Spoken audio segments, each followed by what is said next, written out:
Saudi আরবে কর্মসংস্থানের জন্য যেতে চাইলে অবশ্যই আপনাকে মেডিকেল টেস্ট করাতে হবে। আগে এই টেস্টটি গামকা মেডিকেল টেস্ট নামে পরিচিত ছিল। বর্তমানে এটি গালফ হেলথ কাউন্সিলের অধীনে ওয়াফিদ প্রোগ্রাম হিসেবে পরিচালিত হচ্ছে।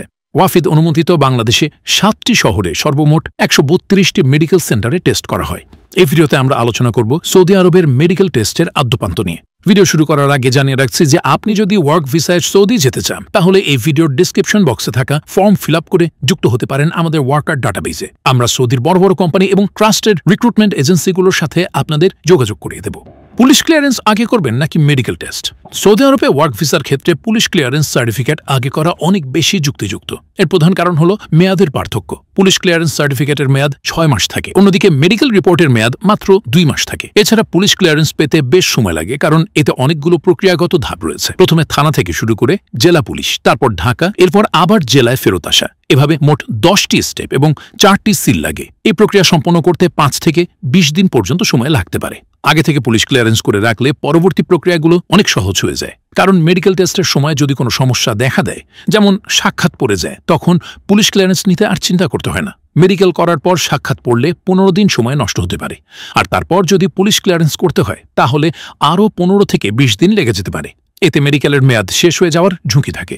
সুতরাং যারা সৌদি আরবে যাওয়ার সিদ্ধান্ত নিয়েছেন তাদের জন্য সবার আগে পুলিশ ক্লিয়ারেন্স করে রাখা সবচেয়ে বুদ্ধিমানের কাজ হবে। মেয়াদ কতদিন থাকে? সৌদি মেডিকেল স্লিপের মেয়াদ 1 মাস অর্থাৎ 30 দিন থাকে। এই 1 মাসের যে কোনো দিন আপনি মেডিকেল করতে পারেন। 1 মাসের ভেতর মেডিকেল না করলে এই স্লিপটি অটোমেটিক ডিঅ্যাক্টিভেট হয়ে যাবে। সেক্ষেত্রে এই স্লিপটি তুলতে যে ফি লাগে সেটা লস হবে।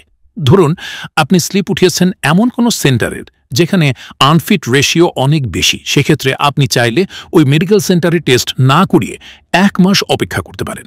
এরপর নতুন স্লিপ উঠিয়ে অন্য কোনো সেন্টারে মেডিকেল টেস্ট করাতে পারেন। সৌদি মেডিকেলে কি কি টেস্ট করে? এই টেস্টে সাধারণত শারীরিক শক্তি, এক্স রে, রক্ত পরীক্ষা করা হয়। এসব পরীক্ষার মাধ্যমে এইচআইভি, যক্ষা, ম্যালেরিয়া, জন্ডিস, চর্ম ও যৌন ইত্যাদি অনেকগুলো রোগ চেক করা হয়। মহিলাদের ক্ষেত্রে গর্ভবতী পরীক্ষাও করা হয়ে থাকে। মেডিকেল টেস্ট করার পূর্বে করণীয়: সাধারণ অসুখে বিসুখে যেন মেডিকেল আনফিট না আসে, এজন্য কিছু সতর্কতা অবলম্বন করবেন। ওয়াফিদ টেস্টের পূর্বেই যে কোনো মেডিকেল সেন্টার থেকে একবার শারীরিক চেক আপ করিয়ে নেবেন। এগুলোর রিপোর্ট একদিনই দিয়ে দেয়। কোনো সমস্যা থাকলে সে অনুযায়ী ডাক্তার দেখিয়ে চিকিৎসা করিয়ে নেবেন। এই টেস্ট ওয়াফিদ অনুমোদিত মেডিকেলগুলোতে করাতে পারলে সবচেয়ে ভালো। তাহলে মূল রিপোর্টে আনফিট আসলে আপনি চ্যালেঞ্জ করতে পারবেন যে আপনার কোনো সমস্যা নেই। সাধারণ জ্বর কাশি থাকলেও মেডিকেল দিতে যাবেন না, সুস্থ হওয়ার পর তবেই টেস্ট দিতে যাবেন। অন্যথায় মেডিকেল আনফিট চলে আসলে আপনাকে অনেক বেশি সাফার করতে হবে। যারা ধূমপান করেন তারা 2 সপ্তাহ আগে থেকেই ধূমপান বন্ধ রাখবেন। মেডিকেল টেস্ট যেদিন করবেন, দূর থেকে আসলে আসার পর মেডিকেল টেস্ট করার পূর্বে অবশ্যই কিছু সময় বিশ্রাম নিয়ে নেবেন। তা না হলে রক্তচাপ বেড়ে যেতে পারে। এ সময় ডাবের পানি বা হালকা খাবার খেয়ে নিতে পারেন। মেডিকেল সতর্কতা: মেডিকেল টেস্ট শেষে সেন্টার থেকে একটা রিসিপ্ট দেবে, এটা কিন্তু খুব সাবধানে রাখবেন। এটা যদি হারিয়ে যায় আপনার রিপোর্ট তুলতে সমস্যা হতে পারে। এই সমস্যা এড়াতে প্রাথমিক সতর্কতা হিসেবে মেডিকেল করার পরপরই রিপোর্টের একটা ফটোকপি করে রাখা উচিত। এছাড়াও স্মার্টফোনে ছবি তুলে রাখা, স্ক্যান করে গুগল ড্রাইভে বা হোয়াটসঅ্যাপে সেভ করে রাখা এবং পরিবারের কারো কাছে একটা কপি রাখা যেতে পারে। রিসিপ্ট হারিয়ে গেলে করণীয় কি?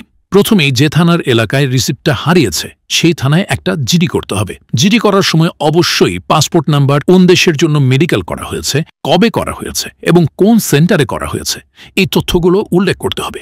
এরপর জিডির কপি নিয়ে মেডিকেল সেন্টারে যেতে হবে। মেডিকেল সেন্টার জিডি দেখে নতুন মেডিকেল ফিট কার্ড ইস্যু করবে। এই নতুন কার্ড দিয়ে এজেন্সি ভিসা প্রসেস করতে পারবে। এক্ষেত্রে সৌদি আরবের ওয়ার্ক ভিসা পাওয়া কঠিন হবে। কি কি কারণে আনফিট করে? সৌদি আরবে ওয়ার্ক পারমিটে যেতে হলে মেডিকেল রিপোর্টে অবশ্যই ফিট আসতে হবে। মেডিকেল টেস্টে এইচআইভি, জন্ডিস, চর্মরোগ, হার্টের সমস্যা এবং শ্বাসকষ্ট এসব রোগ ধরা পড়লে আপনার রিপোর্ট আনফিট চলে আসবে। আবার চোখের সমস্যা, বিকলাঙ্গ হলে হাতে বা পায়ের আঙ্গুল না থাকলেও মেডিকেল রিপোর্ট আনফিট আসতে পারে। ছোটখাটো কিছু সমস্যা যেমন ঠান্ডা, কাশি, বুকে কফ জমা ইত্যাদির কারণেও আনফিট আসে। ছোটখাটো সমস্যা থাকলে মেডিকেল সেন্টারগুলো আবার পরীক্ষা নেয়। এইসব ছোটখাটো সমস্যায় সেন্টার থেকে সাক্ষাতের জন্য ডাকে। আর বড় ধরনের প্রবলেম হলে, যেমন টিবি বা এইচবিএস পজিটিভ, এইচআইভি পজিটিভ, তাহলে আনফিট দিয়ে দেবে এবং তারা সরাসরি রিপোর্টটা অনলাইন করে দেবে।